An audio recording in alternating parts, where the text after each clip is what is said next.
This video we will discuss about topic screw gauge. इसमें मैं screw gauge से related सब कुछ बता दूंगी ताकि आपका सारा कुछ हो जाए और कोई भी डाउट नहीं बचे। देखो, स्क्रू गेज ऐसा होता है बेसिकली, इसमें ये रोटेट करता है और ये सर्कुलर स्केल डिवीजन्स होती हैं इस पर, और ये में पिच होती है और ये स्केल टाइप की होती है। यहाँ पर अपना इंस्ट्रूमेंट हम कोई भी फंसा देते हैं और ये जैसे मैं आपको अगर बताऊँ तो रियल में ऐसा होता है। जैसे ये पेन है तो जैसे ये होता है और यहाँ पर ये होती है, ये पेन में ये वाला घुमाने वाला ये कैप है। अगर मान लीजिए घूम रही है तो यही सर्कुलर स्केल डिवीज़न, जब ये घूमती है तो यहाँ पर रीडिंग बढ़ती है और यहाँ पर ऐसे गैप होता है स्टार्टिंग में, यहाँ पर कोई भी इंस्ट्रूमेंट हम फंसा सकते हैं। तो स्क्रू गेज सिंपल सा होता है, उसमें हाँ रीडिंग लेने के लिए काम आता है। फिर उसमें जैसे एरर भी होते हैं, जैसे हमने वर्नियर में पढ़े थे एरर होते हैं, तो इसमें भी एरर होते हैं। जब इसमें मैं आपको इधर समझा रही हूँ, एक सेकेंड। जो ये स्क्रू गेज में जब ये जो स्क्रू गेज में जब ये सर्कुलर वाला ऐसे होता है, ये इस रेफरेंस वाले इसका जीरो और ये इसके सर्कुलर स्केल का D0 जब कोइंसाइड हो तो ये जीरो एरर की कंडीशन होती है। अगर ये जीरो जब यहाँ पर जब ये कुछ ना फंसा हो आगे, तो ये जीरो यहाँ पर हो और ये जीरो नीचे चला जाए ऑटोमेटिक, तो मतलब ये थोड़ा जीरो रेफरेंस लाइन से नीचे शिफ्ट हो जाए,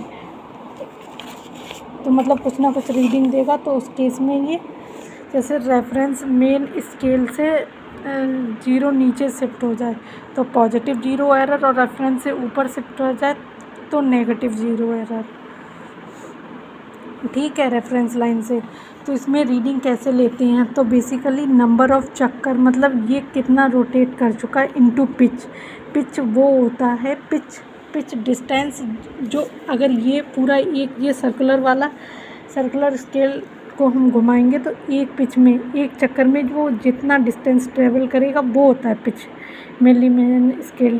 तो नंबर ऑफ चक्कर इनटू पिच प्लस, और फिर उस मतलब घुमाने से पहले एक सेकंड में आपको इधर बताती हूँ।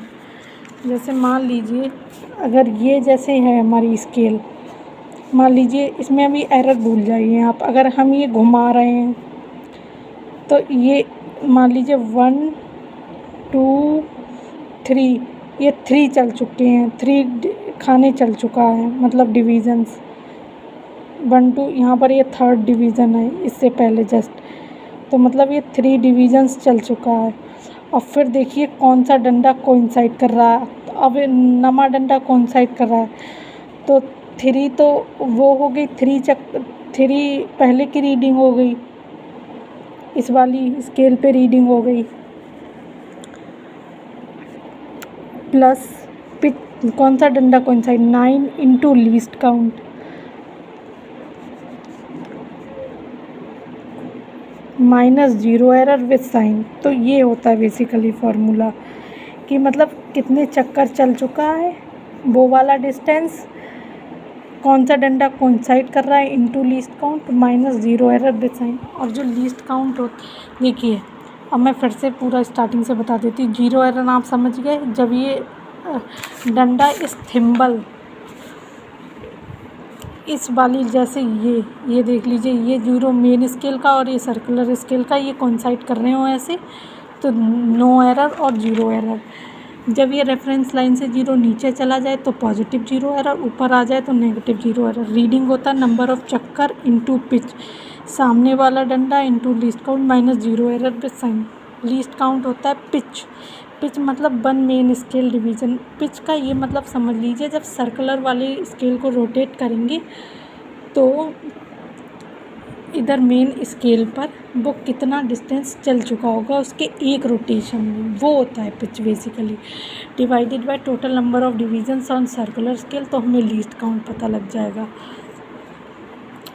अब आप जीरो सिंपल सा ये देख लीजिए, जीरो अगर ऊपर है तो कितने डंडे ऊपर है, नीचे है तो कितने डंडे नीचे, उस हिसाब से जीरो एरर। और जैसे नेगेटिव जीरो एरर, जैसे यहाँ पर 45 पे अगर मान लीजिए कोइंसाइड किया और इस स्केल में टोटल 50 डिवीजन्स हैं, तो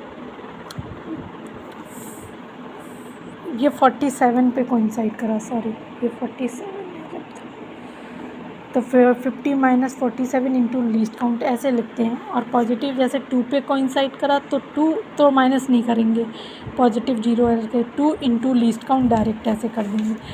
तो सिंपल सा, total reading is equals to last visible digit of main scale just before the circle on the circular scale, फिर प्लस सर्कुलर स्केल की reading that is coinciding circular scale division with the reference line of main scale, minus zero error.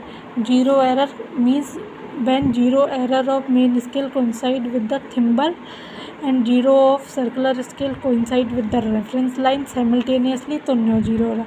Least count होता है pitch divided by number of circular division. Generally least count 1 MSD के बराबर होता है, 1 mm scale division.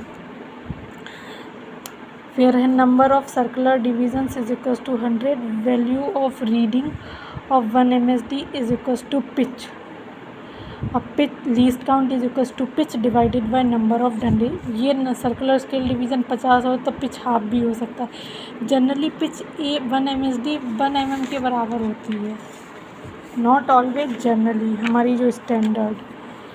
तो इसका least count जो आता है वो जीरो, उस हिसाब से 0.01 mm आता है। तो यही था स्क्रू गेज के बारे में, इससे आपके सारे सवाल हो जाएंगे। थैंक्स।